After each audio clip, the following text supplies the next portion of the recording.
Quero convidá-lo a tomar a sua Bíblia nas mãos e, por gentileza, abrir no Evangelho de Lucas, capítulo de número 14. Nós estamos numa série de mensagens intitulada Andando nos Passos de Jesus. Vamos dizer juntos? Andando nos Passos de Jesus. Nós estamos no finalzinho já. Parece-me que no próximo domingo nós vamos estar concluindo. E como eu particularmente tive o privilégio de poder crescer, de ministrar essa palavra, poder crescer em Deus, eu acredito que tem sido bênção para cada um de nós. E hoje nós vamos falar sobre um tema: o preço de andar nos passos de Jesus. Lucas 14, a partir do verso de número 25, será o nosso texto base dessa noite. Lucas 14, 25, mesmo assentado. Se porventura alguém próximo de você não está com a Bíblia, você pode compartilhar com ele essa leitura.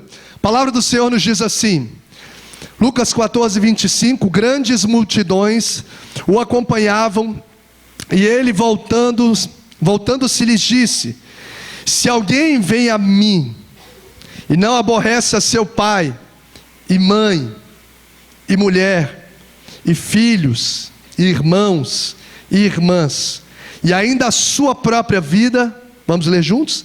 Não pode ser meus discípulos. Verso 27, vamos ler juntos.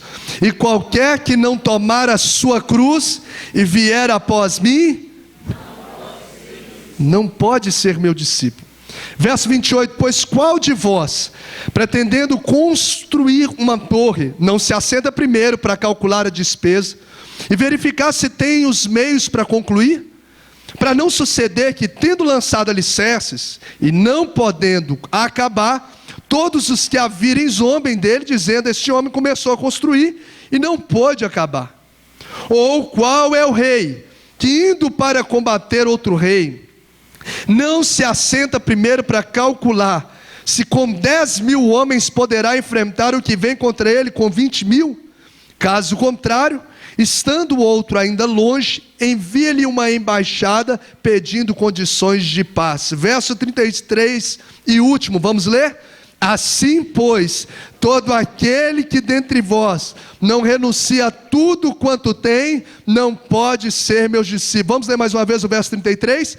Assim, pois, todo aquele que dentre vós não renuncia a tudo quanto tem, não pode ser o meu discípulo. Aperte os cintos, respire fundo, dá tempo de ir embora ainda. Coloca por fineza o tema da mensagem para a gente gravar aqui. Vamos ler juntos?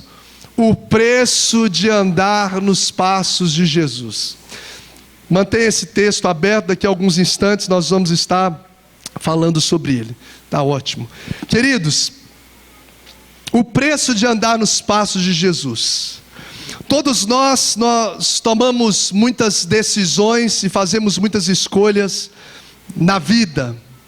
Todo ser humano toma muitas decisões e faz muitas escolhas.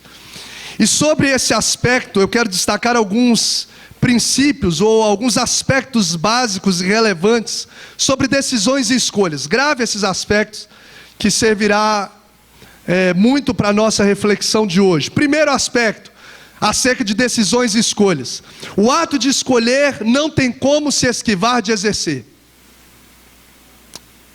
O ato de escolher não tem como se esquivar de exercer. Vamos dizer juntos?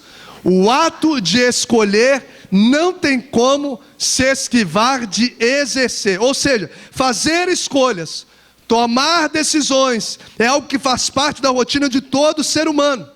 E todos nós precisamos tomar decisões na nossa vida diária a cada minuto. E eu estava estudando sobre isso, e alguns estudiosos afirmam que nós somos obrigados a tomar em média de 400 a 1.000 pequenas decisões por dia. Eu fiquei estarrecido, confesso. Eu falei, não pode ser. uma pessoa por dia tomar cerca de 400 a 1000 fazer pequenas escolhas ou tomar pequenas decisões. E aí eu parei para pensar um pouco sobre as últimas 3 horas da minha tarde até o culto. E quero fazer você refletir comigo que isso faz sentido. Por exemplo, quem aqui hoje escolheu tomar café da tarde antes de vir para o culto? Olha, tem um monte de gente de jejum. Quem não tomou café da tarde hoje, levanta a mão. Ou então teve gente que fez o quê? Você escolheu tomar ou não tomar. Amém? Por isso que o culto está abençoado. Um monte de gente de jejum. Louvado seja Deus. Quem tomou o café escolheu o que comer, sim ou não? E o que beber também. Quem tomou o café da tarde, além de escolher o que comer, o que beber, escolheu o horário que ia comer ou beber. Não, eu vou comer às 16 horas. Teve gente que foi às 17. Ou todo mundo tomou café no mesmo horário? Não. Escolhas. Você escolheu tomar banho tal horário. Eu creio. Eu creio, Jesus. Você escolheu, vou tomar banho tal horário. Você escolheu a roupa que você iria vestir, sim ou não? Sim, tinha outra opção? Glória a Deus por isso.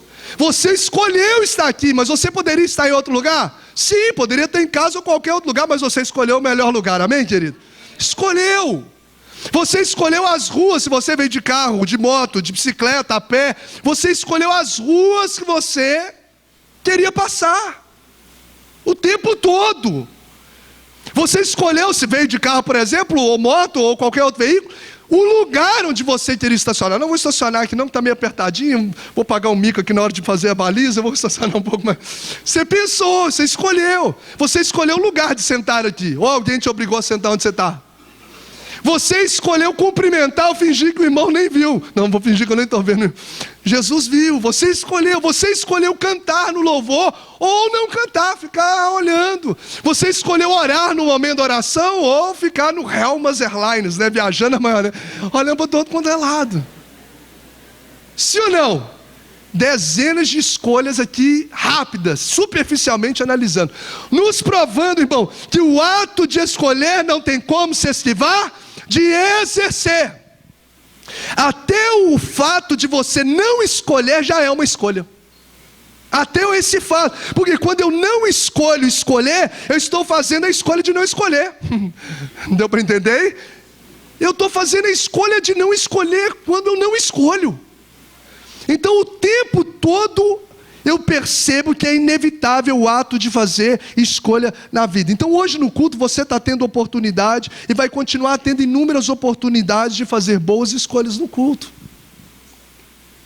Você vai ter inúmeras oportunidades de tomar boas decisões hoje. Ou mais. Hoje pode ser só mais um culto de domingo para você. Na sua rotina evangélica semanal. Mas hoje pode ser o culto que vai mudar a história da sua vida.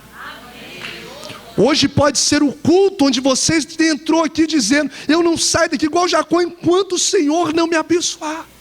Hoje é o culto em que eu vou prestar o meu melhor como se fosse o meu último dia de vida nessa terra. E aí, isso vai gerar impacto, igual Maria em João 12. Todo mundo preparado para jantar com Jesus. Lá na casa do Simão, Lázaro tinha ressuscitado. Lázaro estava presente, os discípulos estavam presentes. Mas Maria decidiu tomar uma outra postura. Eu estou com Jesus, derrama ali o bálsamo de nardo puro, o melhor que eu guardei, sobre os pés dele, em adoração. E Jesus falou: isso aqui vai ficar registrado para que o mundo todo conheça. Porque ela teve uma decisão diante da presença de Jesus que marcou a história dela e a história do mundo. Os discípulos estavam no mesmo ambiente. E aí a gente aprende uma segunda proposição sobre o fato de escolhas e decisões. E o segundo é: o ato de escolher gera impactos diretos no que iremos colher. O ato de escolher gera impactos diretos naquilo que nós iremos colher. Então guarde essas duas proposições. O ato de escolher não tem como se esquivar de exercer. E o ato de escolher gera impactos diretos no que iremos colher. Ou seja, todas as escolhas que fazemos terá consequências no presente e no futuro que teremos. Todas as escolhas, sejam de pequenos impactos, sejam de impactos maiores, mas toda escolha terá algum impacto na nossa vida. Toda decisão que tomamos tem consequência direta naquilo que nós vamos viver. Eu compartilhei no primeiro culto sobre um exemplo que me veio à mente. Por exemplo, você decide, escolhe, que as próximas manhãs do seu dia, você não vai dar um bom dia para sua esposa. Você vai ignorá-la. Pensa na Terceira Guerra Mundial. Pensa aí nessa situação. Você vai, não, agora eu todo dia de manhã não vou dar bom dia, vou fingir que ela nem está do meu lado, vou tomar meu café, vou falar nada e vou embora. Você acha que essa escolha sua vai ter alguma consequência? 11 de setembro, você já viu também o que aconteceu. Vai cair tudo, é uma catástrofe, né? Consequências terríveis de uma escolha que nós fazemos. Mas você pode escolher todos os dias dar um bom dia para sua esposa, dar um abraço apaixonado, dar um beijo na face, levar um café da manhã na cama, deixar o cartão de crédito do lado para ela, depois você pega e guarda no bolso. É, minha joia? Você gostou, né? As irmãs começaram a glorificar. Tem meia hora que nós estamos falando de Jesus, Deus está neste lugar. Mas o cartão de crédito foi um negócio forte, é forte, né? É forte, Brasil. Qual o impacto, irmãs, que isso vai gerar? Bênção. Ou seja, a escolha, o ato de escolher, irmãos, gera impactos diretos naquilo que nós vamos colher. Aquilo que você escolhe comer vai gerar impacto na sua saúde? Se você escolher todos os dias orar, 30 minutos todas as manhãs, antes dos afazeres diários, isso vai gerar impactos no seu relacionamento com Deus, sim ou não? Sim! Então toda escolha tem um impacto. Eu tenho uma frase que diz assim, você é livre para fazer as suas escolhas, mas é prisioneiro das consequências das mesmas. Você é livre para dar bom dia ou deixar de dar bom dia, mas as consequências você é prisioneiro dela. O próprio apóstolo Paulo em Gálatas 6,7 diz assim, de Deus não se zomba. Melhor dizendo, tudo que o homem semear, isso também ceifará. Tudo, o texto é claro, Gálatas 6,7. Tudo o que o homem semear, independente da quantidade, independente de como, ele vai ter a colheita. Um filósofo francês, Sartre, diz assim, viver é isso. É ficar se equilibrando o tempo todo entre escolhas e consequências. Irmãos, ter consciência dessa verdade faz muita diferença na nossa vida. Consciência de que toda atitude, toda escolha, toda decisão minha, seja no âmbito da minha saúde, seja na minha família, seja no meu relacionamento com Deus, vai gerar algum impacto, eu vou colher o fruto dessas escolhas. Isso faz, ter consciência disso, faz com que eu seja mais prudente antes de fazer qualquer escolha na minha vida. E prudência é o quê? Prudência é justamente você calcular o impacto das suas decisões. Diga comigo, prudência é eu calcular o impacto das minhas decisões. É você avaliar, uma pessoa prudente, ela avalia os prós e os contras antes de agir. Ter prudência nas decisões é você ser consciente de que você vai colher as escolhas se você fazer ou que você fizer. E a partir dessa prudência, dessa análise criteriosa, aí sim você faz uma escolha melhor, mais assertiva, uma escolha mais sábia e mais coerente. E eu estou falando sobre isso, irmãos, porque a gente que convive com gente, a gente percebe quantas pessoas que tomam decisões tão relevantes na vida, sem passar por um crivo da reflexão.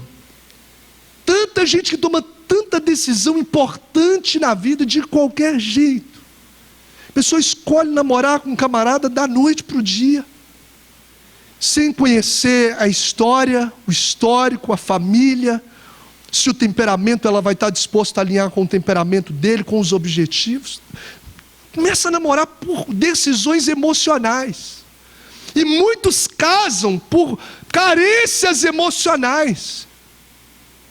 Você conhece alguém que já casou assim e que já até às vezes divorciou? Quem conhece uma pessoa que casa assim, mas eu não sabia. Então muitas pessoas estão tomando decisões muito sérias da vida, de mudanças de lugares, de comportamentos, enfim, tantas coisas, sem avaliar o impacto que isso vai gerar na história, no futuro, na vida espiritual, irmãos. E quando a gente às vezes não calcula, às vezes tem consequências tão terríveis que a gente se arrepende tanto. Imagina você fazer uma faculdade que você fala, não é isso. Aí você passa lá tantos anos. Imagina você entrar, como eu disse, por um casamento em que você depois para pensar. Quantos transtornos isso gera na cruz? Para nós, perdão. E eu pensando sobre o nível espiritual, até soltei a palavra cruz aqui. As decisões de níveis espirituais, de crivos espirituais, são ainda mais relevantes. E eu gostaria que nesses minutos aqui para frente, nós pensássemos sobre as nossas decisões acerca das coisas espirituais. Porque se aquilo que eu como interfere na minha saúde, a forma como eu trato os meus filhos e esposa define o meu ambiente familiar, o meu futuro. Imagina nas questões espirituais. As minhas decisões espirituais, elas refletem no presente, sim ou não? Elas impactam o futuro e elas definem a eternidade. Tem decisões simples, o que eu comi aqui, outra lá. Mas existem decisões de peso eterno, que não só traz reflexos para o meu presente, mas impacta o meu futuro e define a minha eternidade. Você lembra do ladrão na cruz ao lado de Cristo? No início os dois estavam escarnecendo de Jesus, mas um deles refletiu a tempo e disse, lembra-te de mim quando entrares no paraíso. E por uma decisão que ele tomou ali naquele momento, a sua eternidade foi definida, onde Jesus disse, hoje mesmo estarás comigo no paraíso. Se esquivou do inferno por uma decisão refletida, consciente, porque no início da história, como eu disse, os dois estavam caçoando de Jesus, mas ele refletiu sobre a situação e percebeu que Jesus era o Filho de Deus. A nossa conversa é a conversa que Jesus teve em João 14, em Lucas 14, se nós lemos. Lucas 14, do verso 25 a seguir, Jesus está falando sobre a importância de nós avaliarmos o preço, o impacto, o custo das nossas decisões, sobretudo em seguir a Ele. E aí você vai ver que Jesus conta quantas histórias para poder exemplificar ou aplicar esse princípio. Quantas histórias ele conta aí? Quantas parábolas que ele conta nesse trecho que nós lemos? Quantas historinhas que ele diz? Quantas? 2. Quantas? Olha aí, o pessoal está ligado. Primeiro é a história de um homem que decidiu construir uma... Vocês estão aí, gente? Quem está com a Bíblia? A história de um homem que decidiu construir uma torre. A segunda é sobre a história de um rei. Pega aí. Jesus conta essas duas histórias para falar sobre o preço de seguir a Ele. Então a primeira história, Jesus fala, qual é o homem que pretendendo construir uma torre, o que esse homem vai fazer? Você vai decidir construir uma casa, um prédio. Você decidiu. Qual é a primeira coisa que você vai fazer? Sentar e calcular. Calcular os gastos, os custos, as despesas que você vai ter. Jesus está dizendo, qual que é o homem na sua consciência normal, que pretendendo construir uma torre não se assenta primeiro para calcular as despesas e verificar se tem os meios para concluir esse empreendimento. Então a gente faz uma avaliação antes de tomar uma decisão. Eu vou gastar com material. O que a gente gasta quando constrói, gente? O que mais? Gasta com material, gasta com mão de obra, gasta com arquiteto, com eletricista, gasta com papelada. Tem desgaste com os profissionais, sim ou não? Alguém já construiu aqui alguma coisa? Reformou a casa? Alguma coisa? Já teve alguns desgastes na reforma? Com gente? É fácil, não é? Tem que estar, é crente, tem que ser crente para construir. É prova, né? Como diz. Então, são muitos desgastes. Aí Jesus está falando aqui, você precisa sentar e calcular que você vai gastar tempo, vai gastar dinheiro, vai gastar das suas emoções, antes de você tomar a decisão para não parar no meio do caminho. E Jesus está contando uma história, igual ele fez várias vezes, para aplicar princípios. Ou seja, Jesus contou essa história para quê, pastor? Para falar que nós precisamos avaliar bem, antes de decidir andar com Ele. Antes de eu decidir ser discípulo de Jesus, eu preciso avaliar o preço. Porque, irmãos, eu queria pregar uma mensagem, talvez que fosse diferente, mas a realidade é a mensagem que Jesus pregou, que o cristianismo tem cruz. A realidade é que o próprio Jesus conta uma história dizendo, você precisa avaliar que ser discípulo meu, existe um preço, um custo. Por mais glorioso que seja servir a Jesus, por mais tremendo, por mais sobrenatural, a caminhada com Cristo, entre aspas, não é um mar de rosas. Porque o cristianismo, ele é a cruz. O cristianismo, quer queiramos ou não, ela é a morte para o mundo. O cristianismo é eu poder morrer, enterrar o velho homem, é eu negar a mim mesmo, como o texto diz, é amar como Jesus amou, amar até o fim, amar quem não me ama, é perdoar, é perder, é você ceder, é você servir como Jesus. Isso é ser discípulo de Jesus, é estar disposto até mesmo a ser perseguido por amor a Ele. Por isso que a decisão por Cristo não pode ser emocional. A decisão por Cristo, ela precisa ser consciente. Tanto que em Romanos 12 fala que a gente precisa apresentar um culto racional. Mesmo que no culto envolva emoções, porque a gente chora, a gente clama, a gente ativa a nossa fé. Nós celebramos na presença de Deus, mas Jesus está conversando com a gente aqui hoje, através desse texto, que para poder ser discípulo dele, a gente precisa avaliar os custos. Porque, irmão, que eu não posso decidir seguir a Cristo por emoções, porque as emoções levianas, elas são passageiras, mas as decisões conscientes são permanentes. As emoções passam, não é empolgação. Não, eu vou seguir a Cristo que eu estou na vibe, que eu estou na empolgação, não. Entenda uma coisa, Jesus não está buscando fãs, Ele está buscando discípulos. Entenda uma coisa, Jesus não está buscando espectadores, Jesus está procurando verdadeiros adoradores, que adoram o Pai em espírito e em verdade. Jesus não está buscando, não está interessado em meros admiradores, que vislumbram com os seus feitos, não, mas com servos que amam a sua obra, que se envolvem no seu reino. Verso de número 33, ele diz assim, assim pois, todo aquele que dentre vós... Quem está com a Bíblia aí? Você olha esse texto por gentileza. 14:33. Todo aquele que dentre vós... O que está escrito?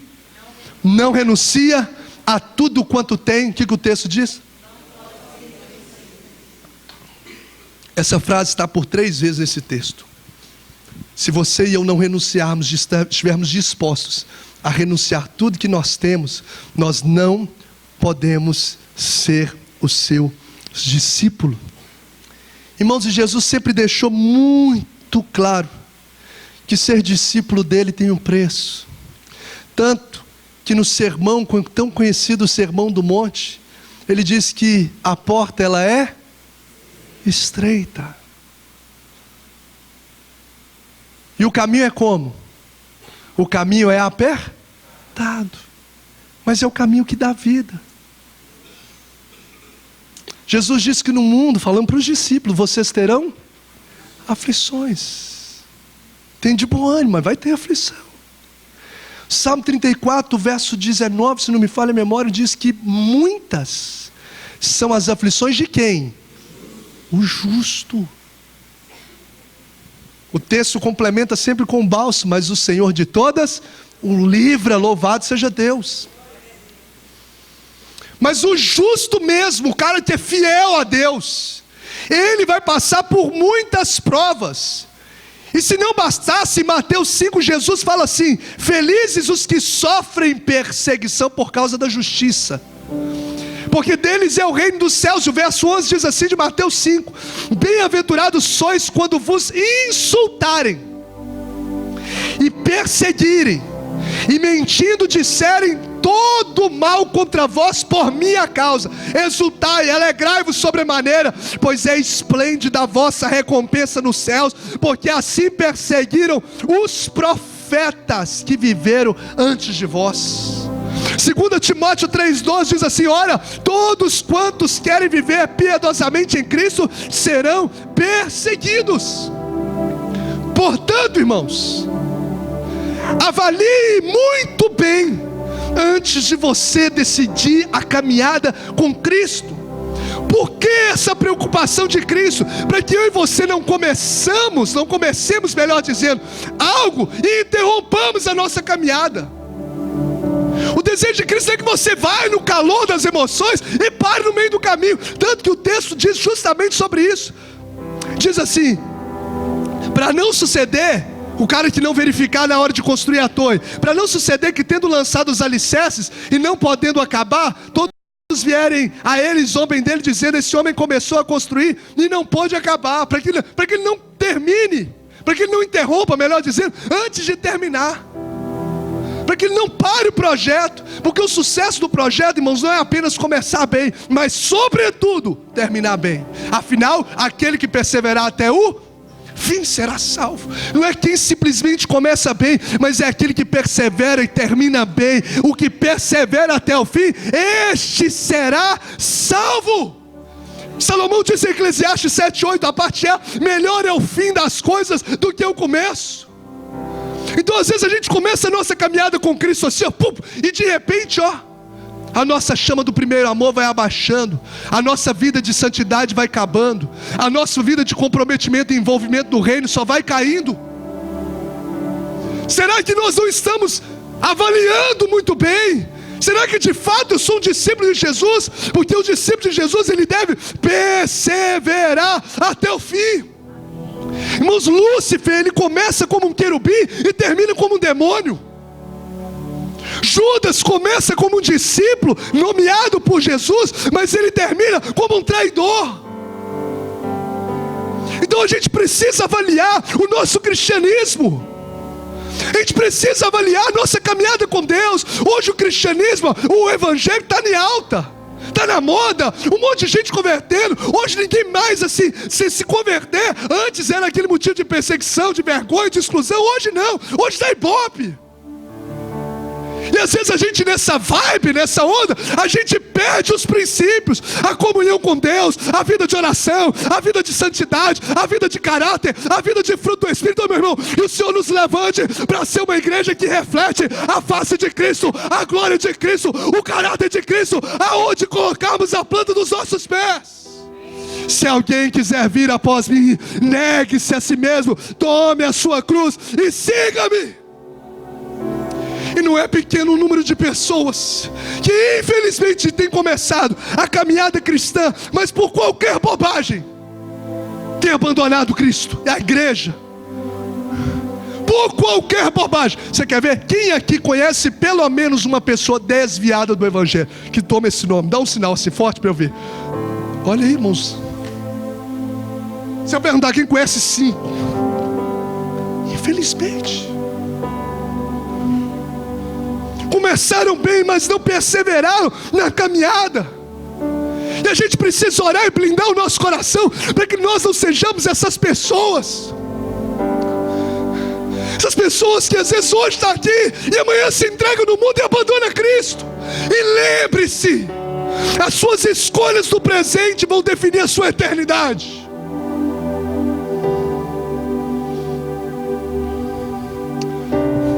Tem gente que abandona Cristo por qualquer coisa. Não, parei de ir na igreja, pastor, você acredita que ele cumprimentou o irmão que estava do meu lado e não me cumprimentou? Deve ser que o pastor está com raiva. Vocês não viram um monte de gente? Quem já ouviu essas coisas? Eu ouvi isso um tempo atrás, eu falei, não, eu estou escandalizado. Não é possível que uma pessoa fale um negócio desse sendo crente. Tem não, graças a Deus aqui não tem. Os meninos ali é profeta. Deus é fiel. Não, fulano não me ligou. Eu faltei 2 vezes e 2 horas, 2 dias e ninguém me notou. E não sei o que. Um monte de cristianismo. A gente precisa descer desse pé de alface. A gente precisa converter. Isso não é cristianismo. Cristianismo é outra coisa. Gente abandonando Cristo por qualquer balela. Isso é prova de que não teve um encontro genuíno com o Senhor. Porque quem tem um encontro com Jesus de fato persevera até o fim, meu irmão.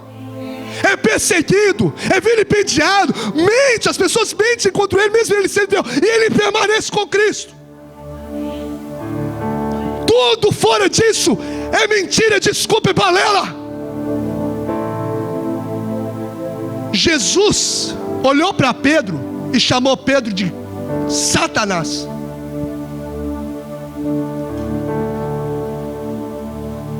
Imagine comigo, ele falou assim, Jesus falou com Pedro: Satanás, arreda-te de mim.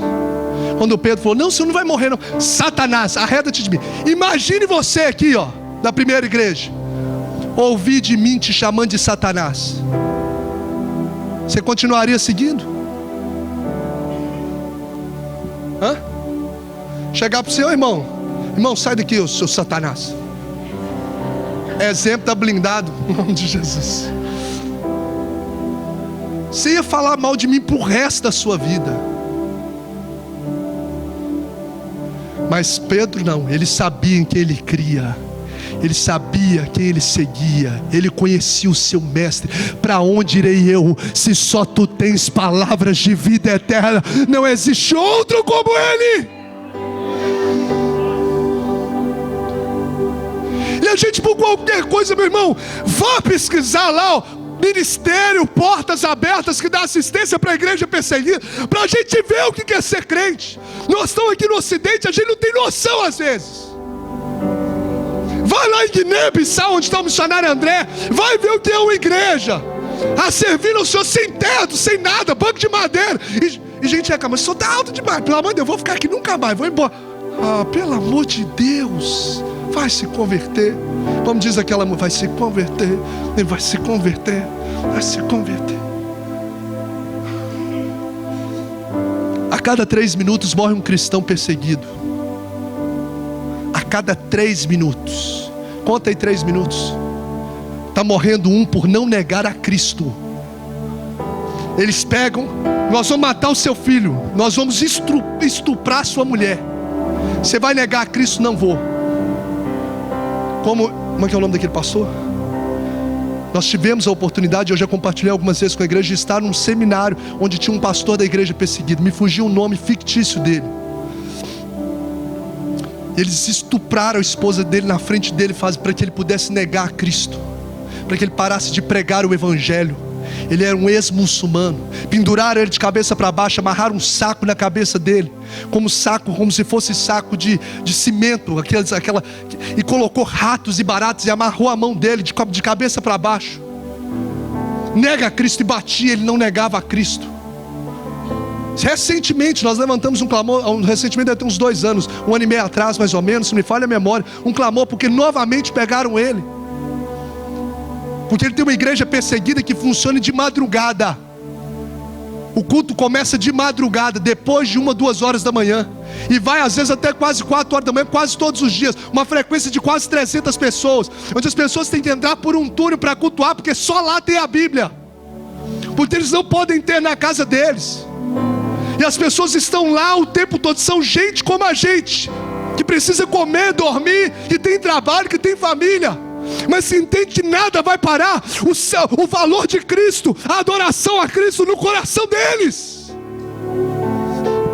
Irmãos, eu não estou falando da época de Pedro, do século 3, século 2, a perseguição da igreja. Eu estou falando de hoje. São quase 100 milhões de cristãos perseguidos, presos.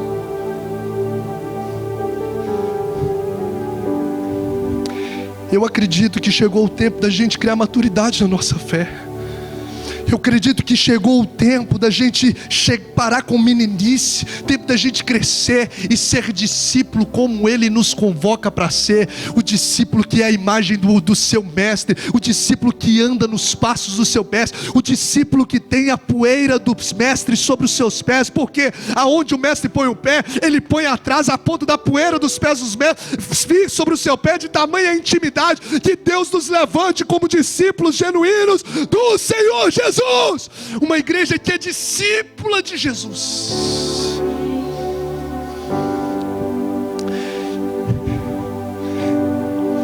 Para a gente poder caminhar para o nosso encerramento, ele conta uma segunda parábola. E ele fala a parábola de um rei que tem 10.000 soldados e vai lutar contra um inimigo que tem quantos mil? 20.000. O que mais uma vez Jesus conta uma parábola seguida da outra para aplicar no versículo 33 sobre o fato de seguir a Ele. Jesus está falando, esse rei precisa avaliar muito, porque ele pode sofrer muitas mortes e perdas. Ele precisa avaliar muito se ele vai entrar na guerra ou se ele vai se entregar para o inimigo. O que você quer, entrar na guerra ou se entregar para o inimigo? Sabe o que eu aprendo com esse texto? Que a neutralidade é impossível. Guarde isso. A neutralidade, diga comigo, a neutralidade é impossível. Não tem como eu ficar no meio do muro. Eu preciso tomar uma decisão. Se eu acho que eu estou no meio do muro, na verdade eu estou do lado de lá. A neutralidade não faz parte de um discípulo de Jesus. Ele sabe o que quer. Ele sepulta o velho homem. Ele decide caminhar pela porta estreita. Ele decide negar a si mesmo. Ele decide tomar a sua cruz e seguir o seu mestre, e andar nos seus passos, e refletir a sua glória, e ser semelhante a Ele, e glorificar a Ele. Billy Graham diz assim: a salvação é de graça, mas o discipulado custa tudo. Pela graça sois salvos mediante a fé, isso não vem de vós, mas é dom de Deus. Mas ser discípulo de Jesus é necessário ir após Ele, negar a nós mesmos, tomar a nossa cruz e segui-lo. Em João 6, depois você pode ler, você vai ver que Jesus, esse discurso é duro, irmãos. Pergunta a minha esposa, esse final de semana, lendo sobre isso, falei: amor, como que eu estou sendo moído por essa palavra, e vou diante do altar de Deus com muito temor e tremor, com muito temor ao Senhor. Porque Jesus, ele, em João 6, por exemplo, os discípulos dizem assim no verso 60, muitos dos seus discípulos, tendo ouvido tais palavras, disseram: duro é este discurso. À vista de muitos, verso 66, muitos dos seus discípulos o abandonaram e já não andavam com ele. Então perguntou Jesus para os 12: porventura quereis também vós, outros, retirar-vos? Olha para você ver que Jesus não está atrás de fã. Ele chegou para os 12, um monte de gente achou duro o discurso dele, o discurso da cruz, o discurso que nós estamos pregando aqui. Ele falou assim: vocês também não querem? Falou para os 12, vocês não querem também aproveitar aí com eles, não? Aí Pedro se levanta e diz essa frase: para quem iremos nós, se só tu tens palavras de vida eterna? Irmãos, eu não imagino a minha vida sem Jesus. Não tem preço nessa terra que se compara a viver na presença dEle. Todos os dias eu agradeço a Cristo por Ele ter me achado. Meu pai e todos os irmãos deles, meus tios, nenhum evangelho cristão. Minha mãe também, nenhum parente meu. E Jesus me achou. Que presente que eu recebi do céu. Servi-lo é um privilégio. Por mais pesado que seja, é um privilégio servir. É um prazer sem igual viver para Ele. Porque escolher viver para Cristo é escolher uma vida abundante nessa terra, é escolher saber que todos os dias Ele estará conosco, é saber que eu e você temos livre acesso à presença dEle, é saber que quando a vida findar, e vai findar para todos nós aqui, nós estaremos com Ele na eternidade para todo sempre.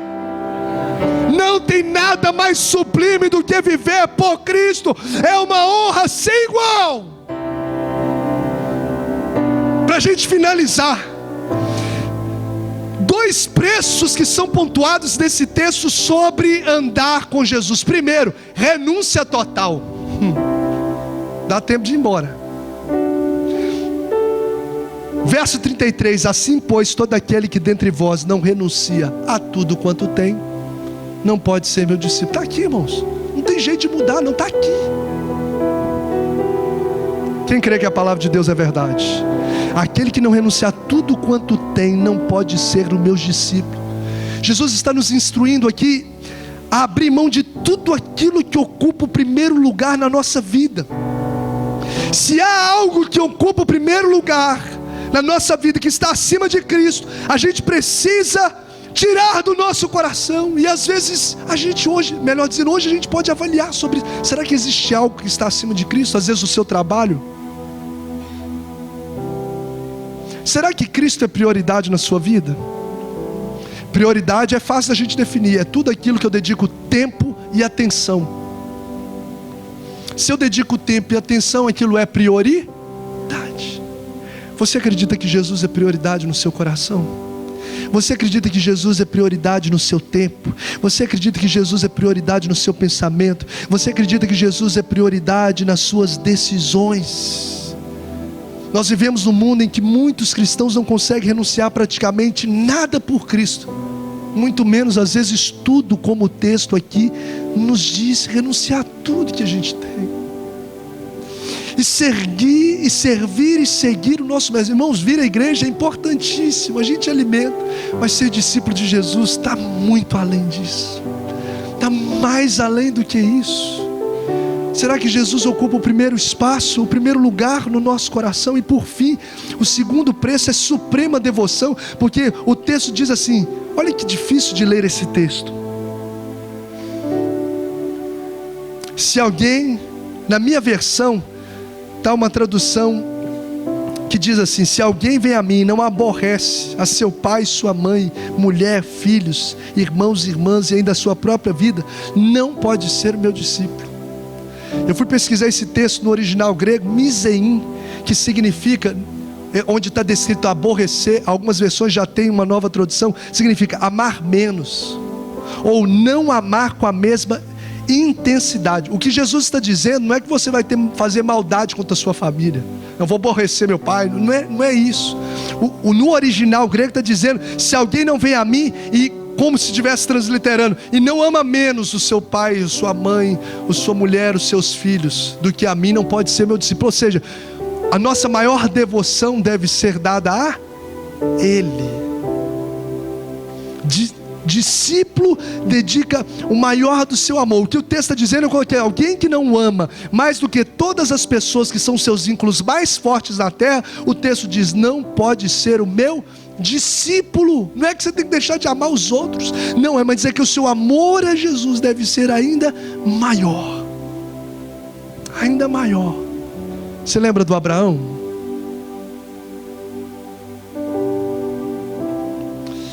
O Senhor fez um milagre dando a ele Isaac, e o Senhor pediu para ele Isaac em sacrifício. E depois que Isaac tinha nascido, estava na sua pré-adolescência,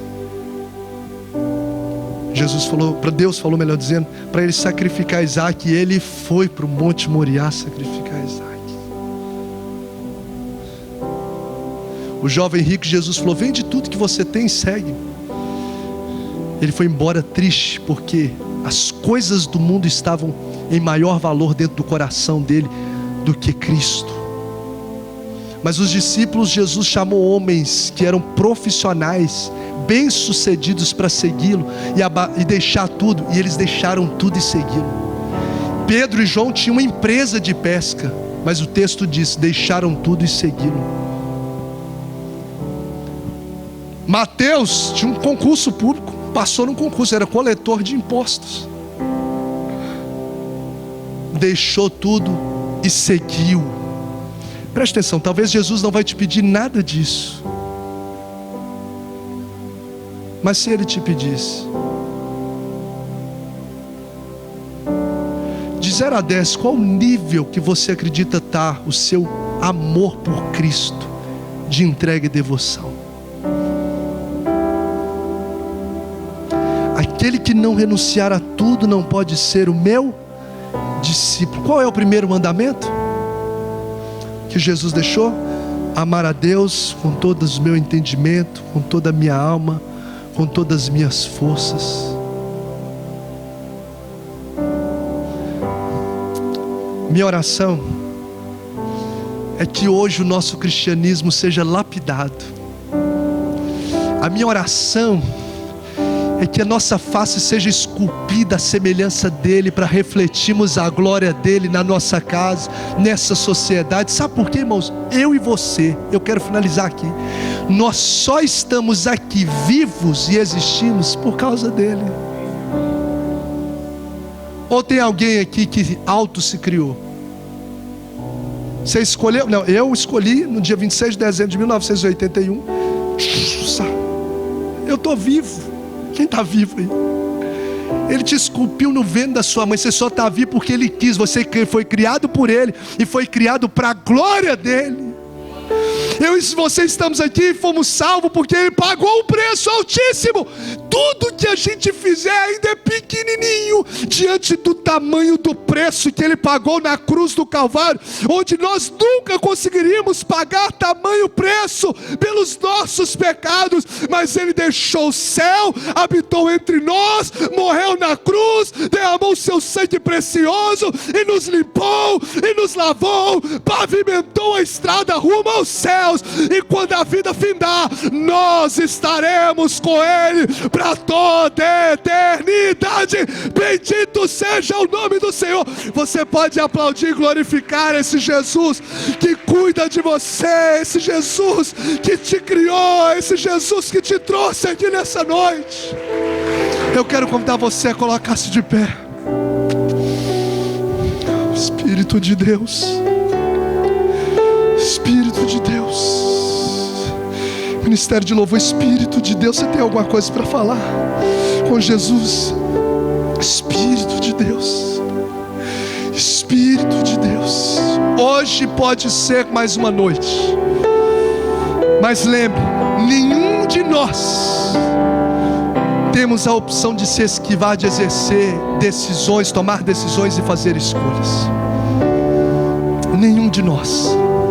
O ato de escolher não tem como se esquivar de exercer. E o ato de escolher sempre nos levará àquilo que iremos escolher. Hoje você pode ficar à vontade. Nenhum discípulo de Jesus é forçado a segui-lo. Como eu disse, ele não quer fãs, não quer você por emocional. Ele quer uma decisão do coração. Mas a neutralidade é impossível. Só existe dois caminhos: ou é a porta estreita ou é a porta larga, ou é o caminho apertado ou o caminho espaçoso. E eu gostaria que você nesse momento fechasse os seus olhos e fizesse um check-up no seu coração de como está o seu relacionamento com Deus hoje. Como está o seu relacionamento com Deus? Feche os seus olhos. Hoje pode ser a noite em que o teu nome será escrito definitivamente no livro da vida. Hoje pode ser a noite que vai gerar impacto sobre a sua história.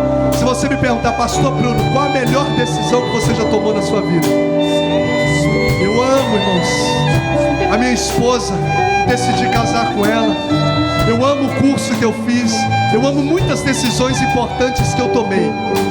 Mas a maior, sem sombra de dúvida, eu tomei quando eu tinha 10 para 11 anos de idade. onde eu decidi entregar a minha vida para Cristo.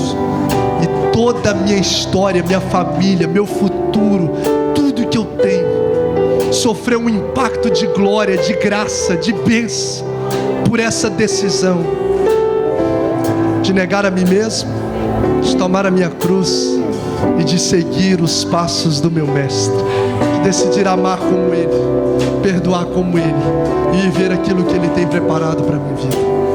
Jesus te trouxe aqui, não foi por acaso.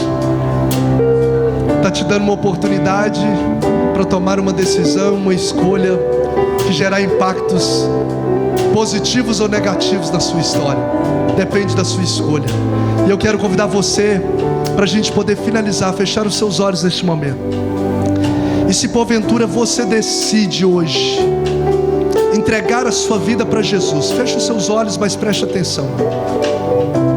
Ou voltar para os caminhos do Senhor. Você já esteve firme com Ele, mas você decide hoje voltar para os caminhos do Senhor. Eu quero convidar você a deixar o seu lugar, porque deixar abrir mão de família, abrir mão de tantas coisas, vai ser muito mais difícil do que confessar Ele diante dos homens. Que a Bíblia diz: se aquele que me confessar diante dos homens, eu confessarei diante do meu Pai que está nos céus. Então, se você nessa noite entendeu essa palavra pelo Espírito, Jesus está queimando seu coração, sua perna está aí balançando, dentro de você começa a mover algo, é o Espírito de Deus. Eu sei, irmãos, sei, o Espírito de Deus move no coração, é o que a minha palavra não pode gerar, é o Espírito de Deus que te atrai, e não tem como resistir o que Deus quer para fazer. Agindo Deus, e quem impedirá? Como nós cantamos, as correntes quebram, e um novo ciclo, como aconteceu na minha história, sobre a minha família, onde eu tenho hoje eu batismo prima, batismo familiares meus. Eu quero declarar que através da sua decisão, um novo ciclo de salvação vai acontecer na sua história, no nome de Jesus.